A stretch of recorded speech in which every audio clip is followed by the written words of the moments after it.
Hello friends, welcome to மக்கள் சேவை channel. இன்றைக்கி நம்ம ஒரு முக்கியமான இன்ஃபர்மேஷன் பற்றி தான் பார்க்க போகிறோம். அதாவது தமிழகத்தில் புதிய ரேஷன் கார்டு அப்ளை பண்ணுறதுல மிகப்பெரிய மாற்றத்தை கொண்டு வந்திருக்காங்க. இப்போ இதை பற்றின மொத்த இன்ஃபர்மேஷன் தான் இந்த வீடியோ பார்க்க போகிறோம். இந்த வீடியோ ஸ்கிப் பண்ணாமல் ஃபுல்லாக பாருங்கள். அது மட்டும் அல்ல, இந்த வீடியோ நிறைய பேருக்கு ஷேர் பண்ணுங்கள். ஃபஸ்ட்டு இந்த வெப்சைட் பண்ணிக்கோங்க. இந்த வெப்சைட்கான லிங்க்கை நான் டிஸ்கிரிப்ஷன் கொடுத்துட்றேன்.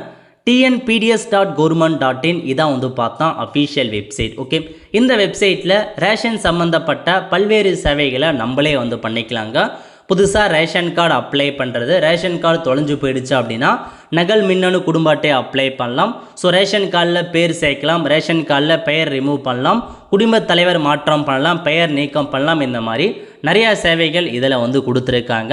இதில் முக்கியமாக இப்போ ஒரு புதிய மாற்றத்தை கொண்டு வந்திருக்காங்க. நீங்கள் புதுசாக ரேஷன் கார்டு அப்ளை பண்ணுறீங்க அப்படின்னா அதில் ஒரு மாற்றம் வந்திருக்குங்க. எந்தமான மாற்றம் அப்படின்னா, இப்போ நீங்கள் புதிய மின்னணு அட்டை விண்ணப்பிக்க அப்படின்ற ஆப்ஷனை பயன்படுத்தி நீங்கள் புதுசாக ரேஷன் கார்டு அப்ளை பண்ணிக்கலாங்க. யூஸ்வலாக எந்தமான இன்ஃபர்மேஷன் ஃபில் பண்ணுவீங்க அப்படின்னா, ஃபேமிலி ஹெட், குடும்ப தலைவர் யாரோ அவங்க பெயர் என்ன, அவங்க பெயர் தமிழில் என்ன அப்படின்றத நீங்கள் டைப் பண்ணுவீங்க. அதேமாரி பார்த்தா அவங்க ஃபாதர் நேம் அல்லது ஹஸ்பண்ட் நேம் என்ட்ரு பண்ணலாம் இங்கிலீஷில், அதேமாரி தமிழில் என்ட்ரு பண்ணுற மாரி இருக்கும். நெக்ஸ்ட்டு அட்ரஸ் கேட்டிருக்காங்க. இதில் போயிட்டு உங்கள் அட்ரஸ் எதுவோ அதை நீங்கள் கொடுக்குற மாரி இருக்கும். டோர் நம்பர் என்ன, ஸ்ட்ரீட் நேம் என்ன, தாலுக்கு நேம் என்ன, எல்லாமே மொத்தமாக 3 லைன் கொடுத்துருக்காங்க. 3த்துலேயும் ஃபில் பண்ணிட்டு அதேமாரி தமிழ்லேயும் உங்களுக்கான அட்ரஸை ஃபில் பண்ணுவீங்க. நெக்ஸ்ட்டு ஃபோட்டோ பொறுத்த வரைக்கும் 5 MBக்குள்ளே இருக்க மாரி பதிவேற்றம் அப்படின்ற ஆப்ஷனை கிளிக் பண்ணி கேலரியில் உள்ள ஃபோட்டோவை அப்லோட் பண்ணிக்கலாங்க. அல்லது பிடிப்பு படம் அப்படின்ற ஆப்ஷனை பயன்படுத்தி நீங்களாகவே ஃபோட்டோ பார்த்தீங்கன்னா அப்படியே கேப்சர் லேவாகவும் பண்ணிக்கலாம். அதுக்கப்புறம் என்ன ஃபில் பண்ணுவீங்க அப்படின்னா அட்ரஸ். ஸோ நீங்கள் எந்த டிஸ்ட்ரிக்டை சார்ந்தவங்க, எந்த தாலுக்கை சேர்ந்தவங்க, எந்த கிராமத்தை சார்ந்தவங்க, அதுக்கான எல்லா இன்ஃபர்மேஷனுமே நீங்கள் ஃபில் பண்ணுவீங்க. அதுக்கப்புறம் உங்கள் பின்கோடு என்ன, நெக்ஸ்ட்டு மொபைல் நம்பர் என்ன, மெயில் ஐடி என்ன, அதெல்லாம் பேசிக்காக ஃபில் பண்ணிவிட்டு நெக்ஸ்ட் என்ன பண்ணுவீங்க அப்படின்னா உறுப்பினரை சேர்க்க அப்படின்ற ஆப்ஷனை பயன்படுத்தி ஒவ்வொரு உறுப்பினராக நீங்கள் ஆட் பண்ணுவீங்க. இதுக்கு முன்னாடி வரைக்கும் நீங்கள் உறுப்பினர் ஆட் பண்ணுறீங்க அப்படின்னா எந்த டீட்டெயில்ஸுமே இல்லை அப்படின்னு நீங்கள் ஆட் பண்ணிக்கலாம். பட் இப்போ நீங்கள் உறுப்பினரை ஆட் பண்ணுறீங்க, அதாவது அவங்களுடைய பெயர் கொடுத்துட்டு அவங்களுடைய ஆதார் நம்பரை அப்லோட் பண்ணிட்டு ஆதார் நம்பரை என்ட்ரு பண்ண சொல்ல இந்த இடத்துல மொபைல் நம்பர் கேட்கும். அதாவது உங்கள் ஆதார் கார்டில் எந்த மொபைல் நம்பரை கொடுத்து பதிவு பண்ணியிருக்கீங்களோ அந்த மொபைல் நம்பருக்கு இந்த இடத்துல ஓடிபி கேட்குதுங்க. ஸோ ஆதாரில் பதிவு பண்ணியிருக்க மொபைல் நம்பருக்கு ஓடிபி என்ட்ரு பண்ணிவிட்டு நீங்கள் சப்மிட் பண்ணால் மட்டும்தான் உங்களுக்கு அந்த உறுப்பினர் ஆட் ஆகுது. இந்த மாதிரி நீங்கள் புதிய ரேஷன் கார்டு அப்ளை பண்ண சொல்ல எத்தனை நபர் நீங்கள் ஆட் பண்ணாலும் சரி, உங்களை ஆட் பண்ணுறீங்க, உங்கள் ஒய்ஃப் ஆட் பண்ணுறீங்க, பசங்களை ஆட் பண்ணுறீங்க, எத்தனை பேர் ஆட் பண்ணாலும் சரி அவங்களுக்கு ஓடிபி போகும் அப்படின்றத மென்ஷன் பண்ணியிருக்காங்க. ஸோ அதனால் இதுக்கப்புறம் ஓடிபி மூலமாக மட்டும்தான் உங்களால் ஒவ்வொரு நபராக சேர்க்க முடியும் அப்படின்றத கொண்டு வந்திருக்காங்க.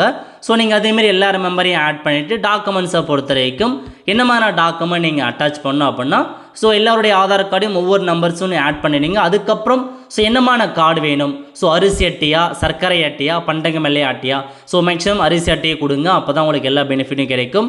குடியிருப்புக்கான டாக்குமெண்ட், நீங்கள் யூஸ்வலாக ஒரு புதிய ரேஷன் கார்டு அப்ளை பண்ணுறதுக்கு எந்த மாதிரி டாக்குமெண்ட் கொடுக்கணும் அப்படின்னா இபி பில்லு கேட்குறாங்க இப்போ. அதுக்கப்புறம் நீங்கள் கேஸ் கனெக்ஷன் பில்லு கேட்குறாங்க. அதாவது கேஸ் கனெக்ஷன் இருக்குது அப்படின்னா கேஸ் கனெக்ஷனுக்கான பில்லை சப்மிட் பண்ணலாம். கேஸ் கனெக்ஷனே இல்லை அப்படின்றவங்க இல்லை அப்படின்றதுக்கான ஒரு என்ஓசி காப்பியை கேஸ் ஆஃபீஸில் வாங்கிட்டு அதையும் நீங்கள் அட்டாச் பண்ணும்.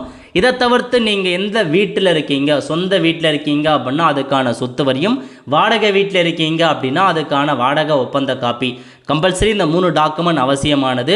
சொத்து வரி கேட்குறாங்க, அல்லது வாடகை வீட்டில் இருக்கீங்க அப்படின்னா வாடகை ஒப்பந்தம் கேட்பாங்க, இபி பில் கேட்குறாங்க, கேஸ் கனெக்ஷன் கேட்குறாங்க. இந்த டாக்குமெண்ட் கம்பல்சரி நீங்கள் கொடுத்து ஒரே பிடிஎஃபாக அப்லோட் பண்ணிக்கோங்க. 1 MBக்குள்ளே இருக்க மாதிரி மெர்ஜ் பண்ணி அப்லோட் பண்ணலாம். அதுக்கப்புறம் கேஸ் கனெக்ஷன் இருக்குது அப்படின்னா இருக்குது அப்படின்றத கொடுத்துட்டு யார் பேரில் இருக்குது, எந்த கேஸ் கனெக்ஷன், எல்பிஜி நம்பர் என்ன, எல்லாத்தையுமே மென்ஷன் பண்ணுற மாரி இருக்குங்க. கொடுத்துட்டு சப்மிட் கொடுத்துட்டு பதிவு செய்ய கிளிக் பண்ணிங்க அப்படின்னா உங்களுக்கு புதிய ரேஷன் கார்டுக்கு சப்மிட் ஆகிடும். இந்த மாதிரி தான் புதிய ரேஷன் கார்டு அப்ளை பண்ணுற மாரி இருக்கும். மாற்றத்தை பொறுத்த வரைக்கும் அந்த இப்போ ஓடிபி மட்டும் எக்ஸ்ட்ராவாக கேட்குது, அதுதான் மாற்றமாக உங்களுக்கு கொண்டு வந்திருக்காங்க.